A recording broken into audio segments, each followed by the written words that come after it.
The signal came from a planet that should have been empty. Static, then breathing, then a girl's voice, calm like she was ordering lunch. "Commander, this is Private Reeves. I can get them out." 15 hostiles, 12 hostages. 20 minutes before the Krillix executed everyone and blew the facility, the Deathworld girl was already moving. Velix Tornish had 3 eyes, 17 cycles of evaluating species, and a headache that started the moment he saw the priority marker on the file. The file had sat on his data pad for 3 days. 3 days of blinking urgency tags, 17 messages from Commander Holix. 17 messages he had deleted unread because he had better things to do than watch another human fumble through basic combat protocols. 4 humans had been accepted into the advanced tactical program at Centurus Academy in the past decade. 3 washed out within the first semester. The 4th sat in the back row of his classroom right now, asking questions that made her sound half asleep. "Professor Tornash," Maya Reeves had said just last week, her hand raised tentatively, "when you say tactical advantage, do you mean like having more weapons, or is it something else?" Kellen Ross from Typhon Prime had snickered. Several other students had joined him. Velix had sighed audibly. "Having more weapons is not a tactical advantage, Miss Reeves. We covered this in week 2. She had nodded slowly, written something down. "Right, so it's like being smarter about where you are." More snickers. He had moved on. Now, staring at the file he had finally opened, his middle eye began to twitch. The footage was from Outpost Zirian. Helmet cam, grainy, functional. Timestamp said 6 months ago, during the Krillix incursion when a raiding party had hit one of their forward research outposts. The Krillix were not part of the Galactic Council. They were pirates, scavengers, exceptionally good at hit-and-run tactics. This particular raid had been expected to be routine. A small security team would repel them, file a report, issue stern diplomatic warnings that everyone would ignore. Except the security team had been slaughtered in the first 3 minutes. What Velix was watching now was the aftermath. The voice on the recording belonged to Commander Holix. His breathing was ragged, panicked. "We have 15 hostiles, heavily armed, holding the research wing. They have 12 hostages, all civilian scientists. We are outgunned, outpositioned, and we have maybe 20 minutes before they execute everyone and blow the facility. I need options, and I need them now." A pause. Then a voice Velix recognized immediately. Calm, almost bored. "Commander, this is Private Reeves. I can get them out." Velix's dorsal ridge went rigid. Private Reeves, Maya Reeves, was military. "I wish I could tell you," he dismissed her and walked away. He didn't, and what happened next is the reason I haven't slept well since. The frame had frozen on her face. Not the face he knew from the back row, sleepy, confused, like she had just woken up from a nap she did not want to end. This face was different.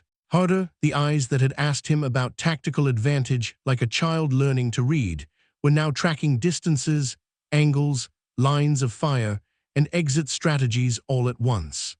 He had watched her move through the facility like liquid death, acquired a plasma rifle from somewhere, maybe a fallen guard, held it like she had been born with one in her hands. The first Krillix guard never saw her coming. She dropped him with a single shot to the weapon arm, then closed the distance and delivered a strike to his neck that rendered him unconscious before he hit the ground. 4 seconds. Non-lethal, precise, efficient. The second and third guards were together watching a corridor. She threw something, a small device. When they turned to look, she was already behind them, disarming one and using his own weapon to stun the other. Both down in under 4 seconds. She used the environment. A door became a weapon when she slammed it into a charging Krillix. A broken pipe became a projectile that disabled a sniper. She predicted movements, set traps, manipulated the enemy into positions where they were vulnerable. And she did it all while moving toward the hostages with unwavering determination. When she reached the research wing, there were 5 Krillix left, all of them holding weapons on the terrified scientists. This should have been impossible. There was no angle of approach, No way to engage without the hostages getting caught in crossfire. Maya Reeves walked straight through the door. Not burst in, not snuck in, she just walked, hands visible, weapons slung across her back. "Hey there," she said, and her voice had returned to that sleepy, confused tone he knew from class. "I think I am lost. This is not the bathroom, is it?" The Krillix leader, a scarred veteran named Kroth, who Velix would later learn had 23 successful raids to his name, stared at her. "You are military, I can smell it."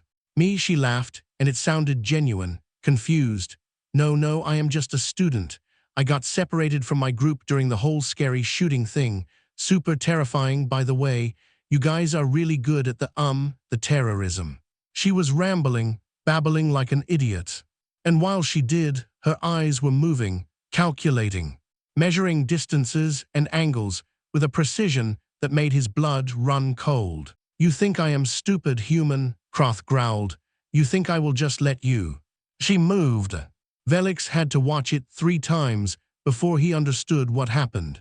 She grabbed a broken piece of ceiling panel that had been hanging by a wire, yanked it down to create a momentary shield, used that split second of distraction to pull a flashbang from her belt, threw it high so it would detonate above the hostages' heads.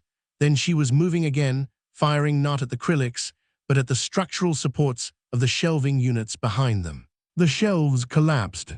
The flashbang went off. The Krillix were blinded, pinned, and disoriented. And Maya Reeves was suddenly among them, disarming them with brutal efficiency, using their own weapons against each other, turning their formation into a chaotic mess where they could not fire without hitting their own people. 22 seconds. That was how long it took her to neutralize 5 armed hostiles while protecting 12 civilians. When it was over, she helped the scientists to their feet, checked them for injuries, made a terrible joke about how she had definitely missed the bathroom. Then Commander Holix and his team finally breached the facility. She immediately became that slow, confused student again. "Oh good, you are here," she said, sounding relieved. "I just kind of hid when things got crazy. I think those soldier guys took care of the bad guys though. They went that way." Holix had stared at her for a long moment, then at the unconscious Krillix, then back at her. "Private Reeves," he had said slowly, "what exactly did you do before you enrolled at the academy?" "Oh, you know," she shrugged. "Stuff, boring human stuff, nothing interesting."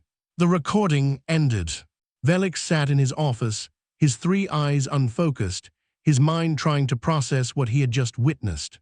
Then he did what any rational being would do. He accessed Maya Reeves's actual military file. Not her academy application, the real one. It took him 4 hours to get the clearance. When he finally saw it, he understood why Commander Holix had been so insistent. Maya Reeves was not a student. Well, she was, but that was not all she was. She was a decorated combat veteran from Earth's Special Operations Division. 17 confirmed solo extractions, 43 high-value target neutralizations, a commendation list that would make most career officers weep with envy. She had been part of the Seoul Defense Force during the Titan Rebellions, the Martian blockade, the Europa incident. She had skills and training that most species would consider physically impossible. And she was in his class, pretending to be a mediocre student, asking stupid questions about tactical advantage. Why? He found the answer in a note attached to her file, written by a human admiral named Kester. "Maya is one of our best, but she has been operational for 8 years straight. She needs a break, but she will not take one unless we make her. Enrolling her in the academy as a regular student was the compromise. She thinks she is there to rest and maybe learn something new. Do not tell her that we know she is incapable of being bad at anything. Let her have this. She earned it." Velix closed the file. Tomorrow, Maya Reeves would shuffle into his classroom, sit in the back row, probably ask another question that made her sound like she had never held a weapon in her life. And he would have to pretend he did not know that she could kill everyone in the room before they finished taking attendance. Humans, he was learning, were terrifyingly good at hiding their strengths. The question was, why did they feel the need to? He spent the rest of the evening reviewing the tactical maneuvers from the Zirian recording. Every move had been perfect, not just competent, optimal. As if she had run simulations of every possible outcome and chosen the path with the highest success probability. But that level of combat awareness should not be possible. Not for a species that had only joined the galactic community 30 years ago. Not for a species that still used projectile weapons alongside energy rifles because they liked the way bullets felt more reliable. Humans were supposed to be the newcomers, the ones still figuring out how space travel worked. This was not a newcomer. This was an apex predator wearing a student uniform. And she had been sitting in his class for 4 months, letting him condescend to her, letting her classmates mock her, never once revealing what she was actually capable of. He pulled up the roster for his advanced tactical theory class. 28 students from 14 different species. Maya Reeves was ranked 23rd in overall performance. 23rd. He looked at the top-ranked student, Kellen Ross, the Typhon prodigy who never missed an answer and completed every simulation with textbook precision. Kellen was good, truly good, possibly the best tactical mind Velix had taught in a decade.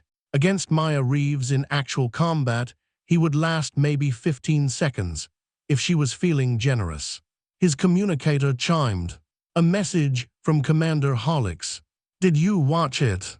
He sent back a simple affirmative. Good, now you understand why I need you to do something for me.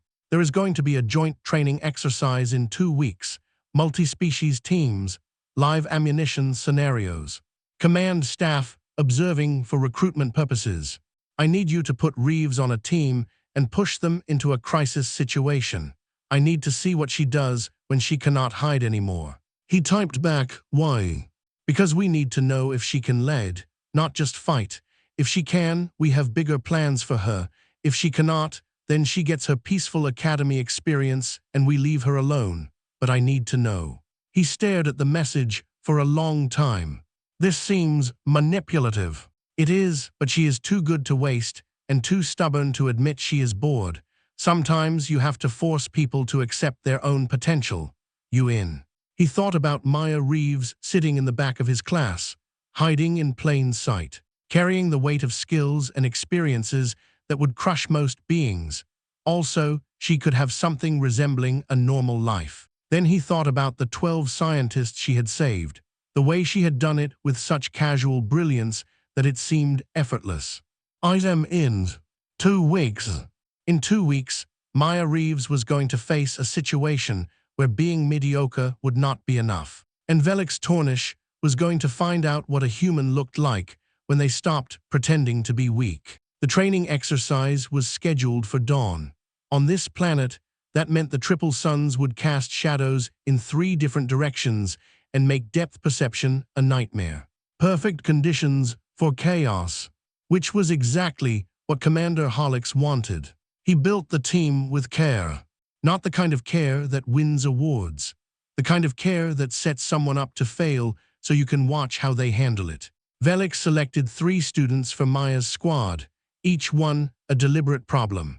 Jenko Faz was a Borvian, 7 feet of muscle and stubbornness, strong enough to punch through bulkheads, tactical flexibility of a brick. He would charge first and ask questions while bleeding. Pipnarella was Vexen, tiny, brilliant with tech, but the moment things went wrong, she froze. Literally, her species locked their joints when frightened, a self-solving problem for anyone shooting at her. Elrak Nost was Mandari, excellent senses, loyal to a fault, the fault being that she followed orders without questioning them, even bad orders, especially bad orders. Maya's job was to make these 3 work. Velix had given her the weakest squad possible. Kellen Ross, by contrast, got the 3 best remaining students, all of them coordinated, all of them skilled, all of them trained to execute his commands with precision. If this were a fair fight, Red Team would win in under 20 minutes. Velix was not planning for this to be a fair fight. The morning of the exercise, the Triple Suns rose over Tel Varax like 3 angry eyes. Shadows stretched in 3 directions. Depth perception became a guess.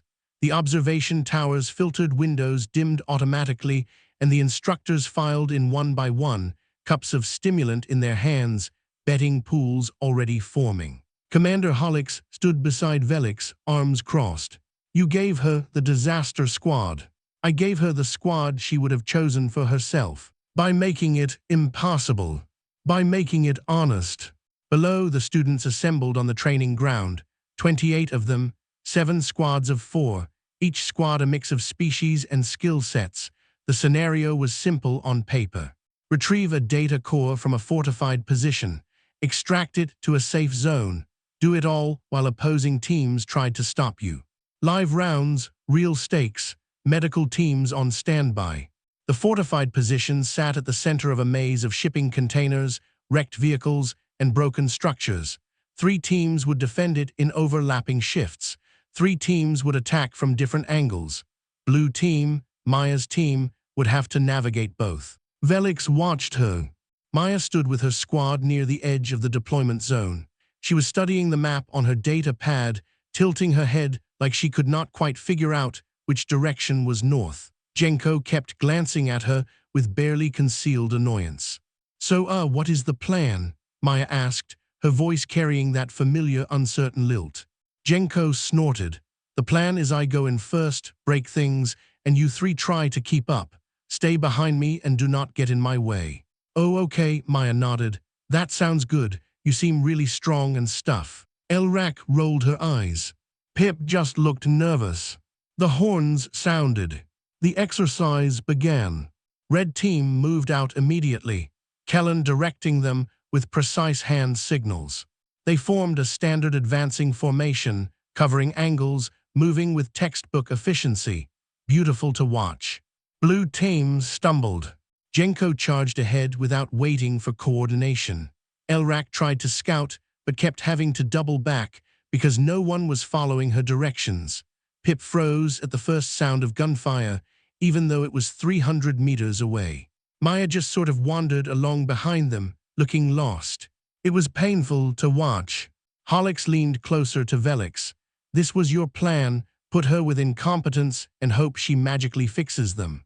Patience, Velix said, though he was starting to doubt himself. 15 minutes in, Blue team had made almost no progress.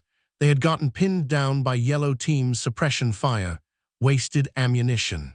Now they were trapped behind a broken wall, with no clear exit strategy. Jenko was yelling at everyone. Pip was on the verge of tears. Elrak kept suggesting retreat. Maya sat with her back against the wall, fiddling with her rifle, looking completely checked out. Reeves, Jenko bellowed. Are you even paying attention? We are getting destroyed here. Maya looked up. Oh yeah, totally. This is really intense. You are doing great though. Super great leading and everything. We are not doing great. We are losing. Oh, she blinked. Are we? That is too bad. Holix's face turned an interesting shade of purple. She is not engaging. This is not working. Velix said nothing, because he had noticed something. While Maya appeared to be zoned out, her eyes kept tracking movements.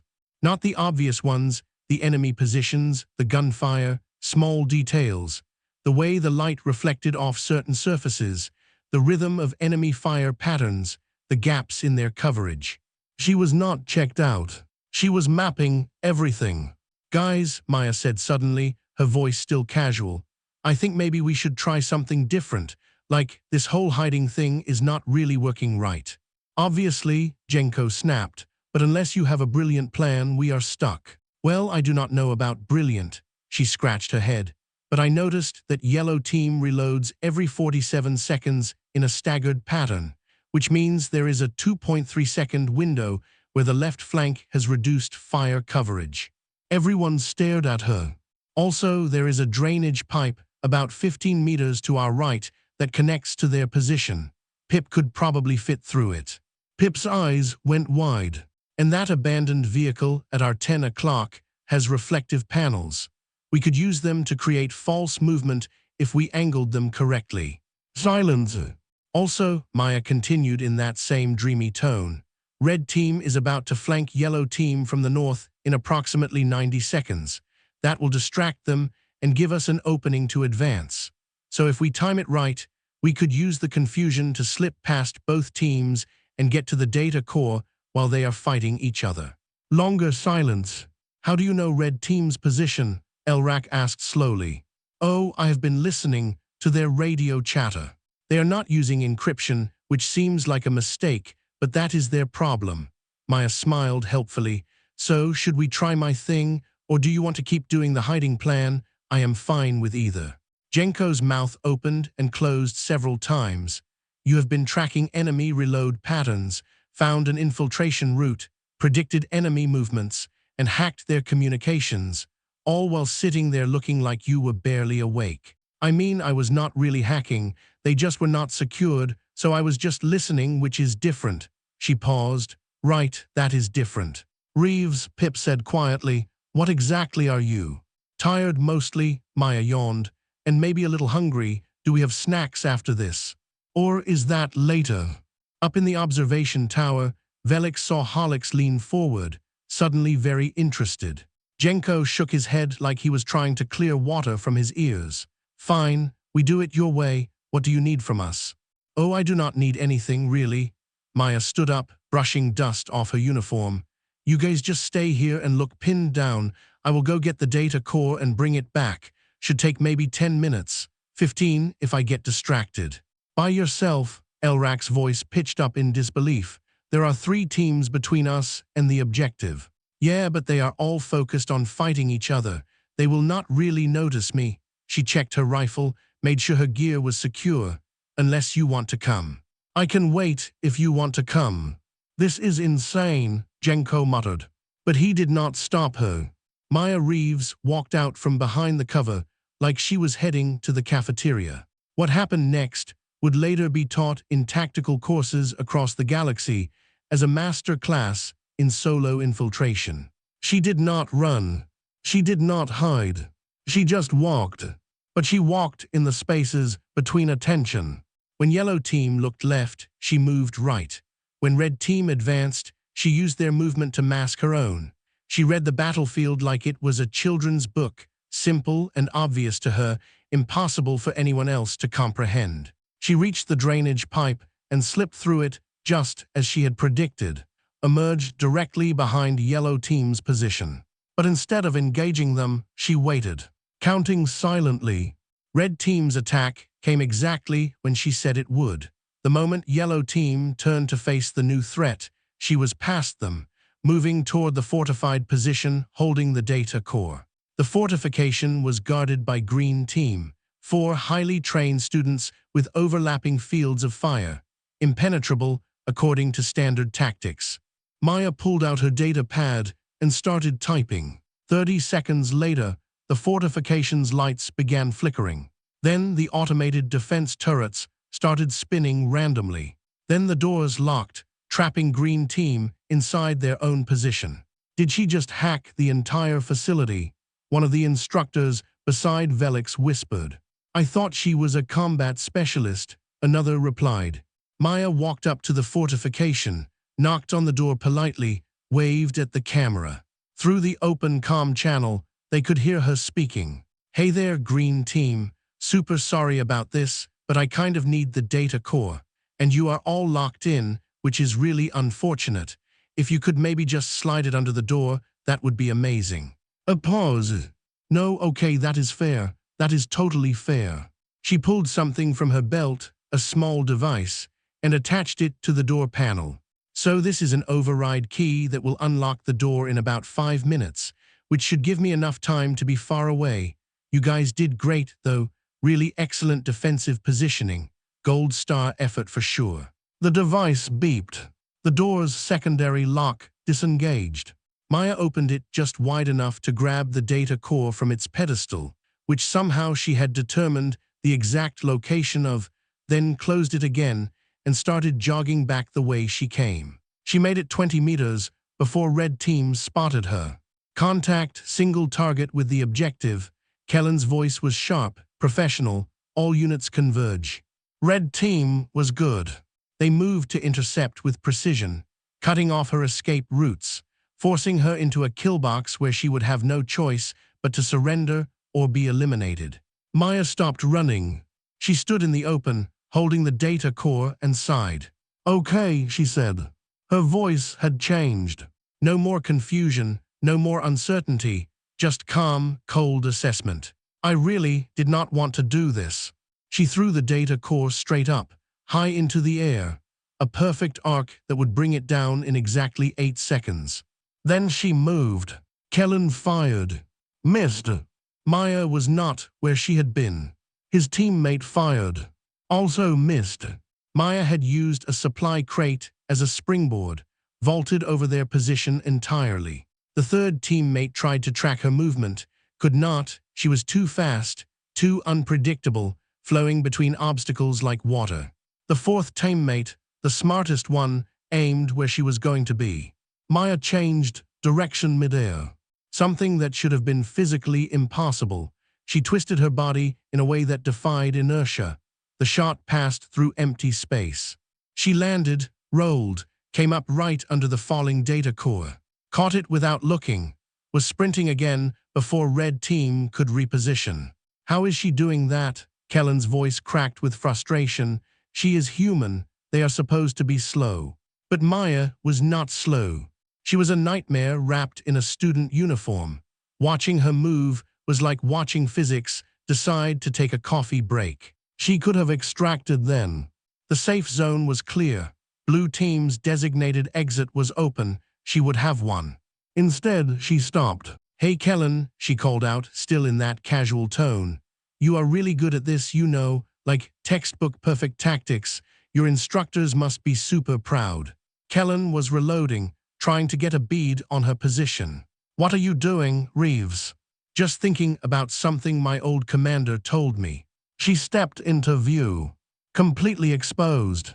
"He said that perfect tactics lose to adaptive strategy every single time. Want to know why?"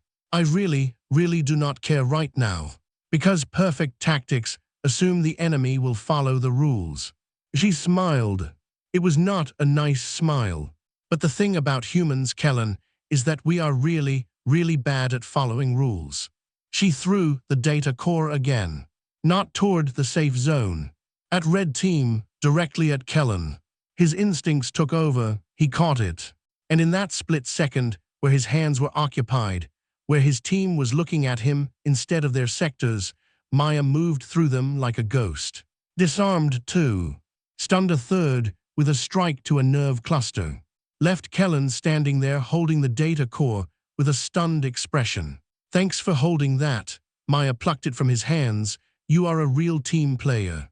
Then she was gone, sprinting for the safe zone, while Red Team tried to figure out what had just happened.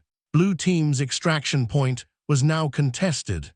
Yellow Team had recovered and moved to block it. Maya did not slow down. She went straight through them. Not around, not over, through. Using their own positions against them. Turning their defensive formation into an obstacle course that she navigated with absurd ease. She was in and out before they could coordinate a response. When she crossed into the safe zone, the horn sounded. "Exercise complete. Blue Team wins." Maya sat down, set the data core beside her, stretched, looked genuinely surprised. "Oh, we won. That is awesome. Great job, team." Jenko, Elrak, and Pip were still back at their original position, having not moved an inch. In the observation tower, every instructor was silent. Commander Holix turned to Velix. 23rd in class ranking. "Yes, 23rd, I am aware of the irony. She just defeated 4 teams by herself, hacked military-grade security, moved in ways that should require cybernetic enhancement." He paused. "And she is ranked 23rd. She is very committed to the disguise." Down below, Maya was chatting with her confused teammates, apologizing for not including them more in the plan, asking if anyone wanted to get food, because she was absolutely starving after all that light jogging. Kellen approached her. His expression was complicated. "Reeves, who are you really?" "Oh, you know," she shrugged, back to her usual vague tone. "Just a student trying to learn stuff. You are really good, though. Seriously, that intercept formation was super smart. You demolished us." Did I? I thought we were all just playing a fun exercise game thing, she smiled. Besides, you would have totally won if I had not gotten lucky with that drainage pipe. That was pure luck, finding that. You calculated its location based on facility schematics that you memorized during the briefing. Did I? She looked genuinely confused. Huh, I do not remember that. Maybe I have a good memory for pipes. Is that weird? That might be weird. Elrak walked up, her sensory tendrils quivering. Maya, please stop lying. We all just watched you become someone completely different. What are you? For just a moment, Maya's expression shifted. The confusion dropped away. Underneath it was someone older, harder, infinitely more tired than any student should be. I am someone who really wants to just be a regular student for a while, she said quietly. Can you guys maybe let me have that? The three of them looked at each other, then back at her. Your secret is safe with us, Jenko said finally, but you are buying lunch for the rest of the semester. Deal? The confused smile was back. Do they have those weird noodle things in the cafeteria today? I love those noodle things. As they walked away together, Holix turned to Velix. So, can she lead? Velix thought about what he had just witnessed. Maya Reeves had not just won the exercise, she had rewritten the parameters of what winning meant. She had adapted, improvised, overcome impossible odds while making it look accidental. But more than that, she had given her team exactly what they needed. Not orders, confidence. They had watched her succeed, and now they believed they could too. She can lead, Velix said. She just chooses not to most of the time. Why? Because leading means being visible, and being visible means she cannot hide anymore. He watched Maya disappear into the facility, laughing at something Pip said. She is a weapon that wants to be a person, Commander. Can we really blame her for that? Holix was quiet for a long time. No, he said finally, I suppose we cannot. That evening, Velix found a note on his desk. Handwritten. In an age of digital everything, she had chosen paper. The fibrous kind that smudged when you touched it, folded into thirds, no envelope. He unfolded it and read. Professor Tornash, thanks for a really fun exercise today. I learned a lot about teamwork and stuff. Also, I know you know what I am, and I am guessing Commander Holix does too. I am not mad or anything. You guys were pretty subtle about it. But if it is okay, I would really like to just finish the semester as a regular student. I will try harder in class, ask fewer dumb questions, maybe move up to 20th in the rankings instead of 23rd. But please, do not make me be special again. I have been special for a long time, and honestly, it is exhausting. Let me be mediocre for a while. I promise that if the galaxy actually needs me, I will stop pretending. But until then, can I just be Maya, the kind of slow human in the back row? Thanks. P.S. Your lecture on flanking maneuvers last week was actually really interesting, even though I already knew all of it. You are a good teacher. Velix read it 3 times. Then he filed it away in his personal archive. The next day, Maya Reeves shuffled into class late. She apologized profusely, asked a question about supply line logistics that made her sound like she had never heard of mathematics. But now, when Velix looked at her, he saw what she really was. Not a mediocre student hiding her competence. A warrior stealing moments of peace in a universe that had demanded too much from her for too long. And if that meant letting her rank 23rd in his class, while she was actually the most dangerous being in the room. Well, that seemed like a fair trade. The next morning, Velix found himself reading the note again. He had filed it, archived it, told himself the matter was closed. But his hand kept reaching for the drawer. Let me be mediocre for a while. She had asked for something simple, something every being in the galaxy wanted, but few ever named out loud. The right to be ordinary. He put the note back in the drawer, locked it, walked to class. Maya was already there. Back row, same seat, same sleepy expression. She had her data pad open to something that looked like notes, but was probably a grocery list. He began his lecture on asymmetrical engagement strategies. Halfway through, her hand went up. Professor Tornash, when you say asymmetrical, do you mean like when one side has way more ships? Or is it more about, the other side not knowing what the first side is doing? Kellen snickered. Velix caught himself before he sighed. Miss Reeves, asymmetrical refers to a fundamental mismatch in capabilities, forcing the weaker party to employ unconventional methods. We covered this in week 4. Oh, right, so it's like being sneaky because you have to be. Yes, that is a reductive but accurate summary. She nodded, wrote something down, smiled at her data pad. He had no idea if she was genuinely asking or if every question was a test. Some part of him suspected the latter. The rest of him was too tired to care. 3 days passed. Then a week. The training exercise faded into academy legend. Students who had not been there heard versions of it from students who had. The story grew teeth. By the time it reached the junior cohort, Maya Reeves had supposedly defeated 8 teams simultaneously while blindfolded and reciting poetry. She did not correct anyone. When asked about it, she shrugged and said, "I got lucky with a pipe." No one believed her, no one pushed. Something about the way she said it, flat, final, tired, made people stop asking. Kellen avoided her for 3 days after the exercise.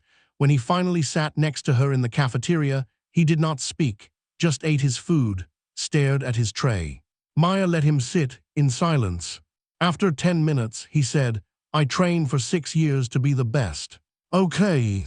I have never lost like that. Okay. I do not know what to do with that." She put down her fork, looked at him, not the sleepy look. "The real one. Then do nothing with it," she said. "Keep training, keep being the best. Pretend yesterday did not happen.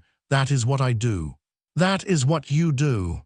"Yes," she picked her fork back up, "and it works great. Highly recommend." Kellen stared at her for a long moment. Then he laughed, not a mean laugh, a confused one. "You are very strange, Reeves." "I know." Commander Hollix did not let the matter drop. His messages to Velix became more frequent, more insistent. "Have you talked to her again? Did she mention anything about her past? What about the note? Did she say anything about the note?" Velix replied to each one the same way. "She wants to be left alone. She earned that. Drop it." Hollix did not drop it.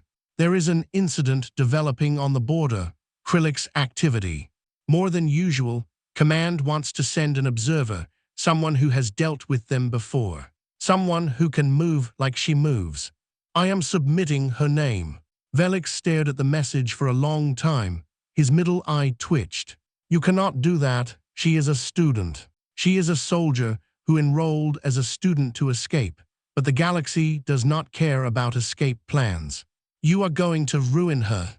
I am going to give her a choice. There is a difference." The messages stopped after that. Velix did not know if that was a good sign or a bad one. Mid-collapse RE hook, 70% mark, Chars. His office door opened without a knock. Maya Reeves stood in the frame, not the back row student, the woman from the recording, eyes hard, posture balanced, hands empty but ready. "Professor, can I come in?" He gestured to the chair across from his desk. She did not sit. "Commander Hollix submitted my name for a border observation mission." "I know." "He says you knew." "I knew." She studied him for a moment, the way she had studied the enemy reload patterns, calculating. "Did you agree with him?" "No." That seemed to surprise her. Her posture shifted, not relaxing, recalibrating. "Then why did not you stop him?" "Because I do not have that authority, and because he is not wrong about your capability." "My capability is not the question." "No, the question is whether you want to use it." She was quiet for a long time. 10 seconds, 20, 30. Velix counted them. "I was 17 when they recruited me," she said finally. Her voice was different, not sleepy, not hard. Something else, something that sounded like glass just before it breaks. "I was good at things, really good, they noticed. They trained me, and for 8 years I did what they asked, went where they sent me, killed who they pointed at." She looked down at her hands. I have saved people, lots of people. The number is in a file somewhere, probably framed on a wall, but I have also. She stopped. There are things I have done that no medal fixes. No amount of thank you for your service patches over. Velix said nothing. I thought if I came here, if I sat in the back row and asked stupid questions, I could become someone else. Someone who had never held a rifle. Someone who worried about exams and cafeteria food and what to do on the weekend. She looked up at him. But I am still her. Underneath all of it, I am still the person who can clear a room in 22 seconds, and no amount of mediocre test scores changes that. The note you left me, Velix said. You said you wanted to be mediocre for a while. Yes. How long is a while? She did not answer. Commander Holix is not going to stop, Velix said. Neither is Command. They have seen what you can do. They will keep asking, keep pushing, keep finding reasons to put you back in the field. I know. So what are you going to do? She sat down. The chair creaked under her weight, not because she was heavy, because the chair was old and she was tired and something in the room had shifted. I am going to finish the semester, she said. I am going to rank 23rd. I am going to ask questions that make Kellen Ross snicker. And then I am going to pack my things and leave. Leave the academy. Leave everything. Velix's dorsal ridge went rigid. What does that mean? It means there are places in the galaxy where no one knows what a human looks like, where no one has heard of the Titan rebellions or the Martian blockade, where I can be no one. That sounds like running. It is, she did not flinch. I am very good at that too. He wanted to argue with her, to tell her that running was not the answer, that she had skills the galaxy needed, that she owed something to the people she could save. But he had seen her file. 17 extractions, 43 neutralizations, 8 years of operational service. He had no right to ask her for more. I will not tell Commander Holix about this conversation. Thank you. I will not tell anyone. I know. How do you know? She stood up, her posture settled back into something looser, the hard edges softening. Because you read my note 3 times before you filed it, and you did not tell anyone about that either. She walked to the door, paused with her hand on the frame. Professor, thank you for the exercise, for not making me feel like a specimen, for treating me like a student even when you knew I was not. You are a student, Miss Reeves. You asked a question about tactical advantage in week 2. It was not a stupid question. It was the most honest question anyone has asked in this classroom in 17 cycles. She smiled, the real one, not the sleepy mask. Being smarter about where you are, she said. Yes, that is what you taught me. You already knew it. Yes, she stepped through the door, but you are the first person who made me feel like it was enough. She was gone. Velix sat in his office for a long time after she left. The room felt different, emptier, as if something had been present that he had not noticed until it was gone. He opened the drawer, took out the note, read it again. Let me be mediocre for a while. He had thought she meant the semester, maybe the year, a break, a pause. But she meant forever. She meant walking away from everything she had been trained to do, every skill she had honed, every life she had saved, and every life she had taken. She meant becoming no one. He put the note back in the drawer, locked it. Then he opened his communicator and typed a message to Commander Holix. Do not submit her name. She is not going to accept, and I am not going to help you force her. Holix's reply came 3 minutes later. What did she tell you? Nothing you need to know. I am her commanding officer. I have a right. You have a right to nothing. She is a student. She asked for peace. Give it to her. The reply took longer this time, 5 minutes, then 10. Fine. But when the Krillix hit again, and they will, do not come crying to me. I will not. Velix closed the communicator. He wondered if he had just made a mistake. He wondered if he had just done the only right thing. He was not sure there was a difference anymore. The next morning, Maya Reeves shuffled into class late. She apologized profusely, dropped her data pad, spent 30 seconds picking it up while Kellen waited with exaggerated patience. Sorry, I am awake now, definitely awake. She sat down, opened her notes, raised her hand.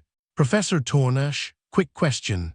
When you talked about engagement distances yesterday, and I know you said it was important, but does the number change if the enemy is, like, really fast, or is the math the same? Kellen opened his mouth to snicker. Velix caught his eye. Kellen closed his mouth. That is an excellent question, Miss Reeves. The standard engagement distances assume an average mobility profile. Against a species with enhanced speed, such as the Krillix, you would need to adjust by approximately 40%. Oh, she blinked. So like, stay farther back. Stay farther back and aim where they are going to be, not where they are. She nodded, wrote something down. Cool, thanks. She smiled at her data pad. And Velix Tornish, third adjudicator of the Galactic Academic Council, 17 cycles of evaluating species, 3 eyes and 1 aching heart, continued his lecture. He did not look at the back row, but he felt her there. A weapon pretending to be a person. A warrior stealing peace. A student who had asked the most honest question he had ever heard. When you say tactical advantage, do you mean like having more weapons, or is it something else? It was something else. It had always been something else. And she had known it all along. The semester ended like all things end, quietly. Without ceremony. Velix submitted his final grades. Maya Reeves ranked 23rd. Kellen Ross ranked 1st. The universe continued spinning. Commander Holix did not contact him again. The Krillix border incident resolved without Maya's involvement. Someone else went. Someone else came back. Velix did not ask for details. Some questions were better left unasked. The academy emptied. Students returned to their home worlds. The obsidian spires of Centurus stood silent under the light of Telvarax's twin moons. Velix should have gone home. He had grading to finish, lectures to prepare for next cycle, 1,000 small tasks that filled the space where thought should go.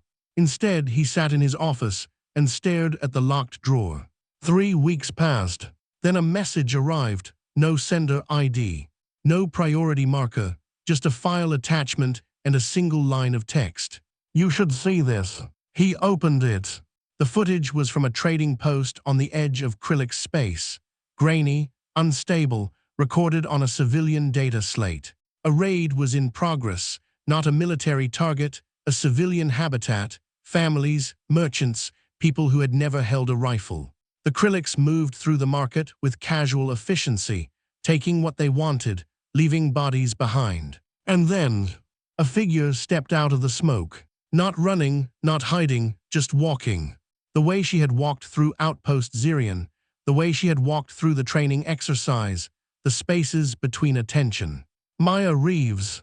She was not wearing a uniform, not carrying military-issue weapons. Just civilian clothes, and a rifle she had probably taken off a dead Krillix. She moved through them the way water moves through cracks in stone, inevitable, unstoppable, quiet. The first Krillix fell before he knew she was there. The second turned and fired at empty air. The third tried to run. She was faster. When it was over, when the smoke cleared and the bodies stopped moving, she stood alone in the center of the market, breathing hard, rifle low. A child ran to her, small, scared, unhurt. Maya knelt down, said something Velix could not hear. The child nodded, wiped its face. Then Maya stood up, looked directly at the camera, not surprised, not angry. Just tired. She walked away. The child followed her. The recording ended. Velix closed the file. His hands were shaking. Not from fear, from something he could not name. Let me be mediocre for a while. She had not asked for forever. She had asked for time, a break, a pause. And when the galaxy needed her, when children were dying and no one else was there, she had stopped pretending. He opened the drawer, took out the note, read it one last time. I promise that if the galaxy actually needs me, I will stop pretending. She had kept her promise. He had done nothing to deserve it. Hook 29, pre-climax mundane beat, Chars/84%. He poured himself a cup of water from the carafe on his desk, did not drink it, just held it, watched the surface tremble. Then he set the cup down, opened his communicator, typed a message to the only address that mattered. I saw the footage. She saved them. You were right. The reply came faster than he expected. I am always right. That is not the same thing as being good. No, it is not. Hook 30, Climax Triad, Chars/88%. He stood up, walked to the window, looked out at the empty academy. The moons cast long shadows across the obsidian spires. Somewhere out there, beyond the edge of civilized space, Maya Reeves was walking through smoke and blood and the wreckage of someone else's war. She had not wanted this. She had asked for peace, for mediocrity, for the right to be ordinary. And the galaxy had refused her. Because the galaxy did not care what she wanted. It only cared what she could do. He sat back down, pulled up her file, the real one, the one he should not have access to. 17 extractions, 43 neutralizations, 8 years of service. He added one more line to the list. One trading post, one child, one woman who stopped pretending. Then he closed the file, deleted his access credentials, locked the drawer one final time. He would not watch again. He would not ask for updates. He would not be the person who turned her into a number on a screen. She had saved 12 scientists at Outpost Zirion, 12 hostages who would have died without her. She had saved a child at a trading post, one child who would have died without her. Those were not numbers. Those were people. And Maya Reeves had never once asked for credit. Hook 32, Echo Object Transformation, ~38, 000 Chars/95%. The next morning, Velix found an envelope under his office door. Not a note, not a request, not a goodbye. Just a photograph. Paper, physical. The kind people printed when they wanted to remember something real. The image showed a child, the same child from the trading post footage. She was smiling, holding a drawing. The drawing showed a figure in the center of a market, stick figures running in all directions, one figure standing still. Above the drawing, the child had written 3 words in shaky block letters. She saved US. No signature, no return address, just the photograph and the drawing. Velix stared at it for a long time. Then he pinned it to the wall above his desk, right next to the framed certificate that declared him 3rd adjudicator of the Galactic Academic Council. The certificate was official, impressive, certified by 17 authorities. The drawing was crooked, drawn in crayon on cheap paper, imperfect. It mattered more. Hook 33, final image, last 1%/39, 600 Chars. The new cycle began. New students filed into the classroom, new faces, new species, new questions. Velix stood at the podium, waited for the room to settle. His eyes drifted to the back row. Empty. He looked at the wall, at the crooked drawing, at the 3 words written in a child's hand. She saved US. He turned back to the class. Welcome to Advanced Tactical Theory. My name is Professor Tornash. We will begin with a question. He paused. A student in the front row raised a tentative hand. Professor, what is the most important thing we will learn this semester? Velix thought about Maya Reeves, about her sleepy questions, about the note in his drawer, about the photograph on his wall. Being smarter about where you are. He smiled. That, he said, is the first question you will learn to answer for yourselves. The student blinked, lowered her hand. Velix opened his lecture notes. And somewhere out there, beyond the edge of civilized space, a woman who had once ranked 23rd continued walking. Not running, not hiding, just walking. Because she had made a promise. And she had kept it.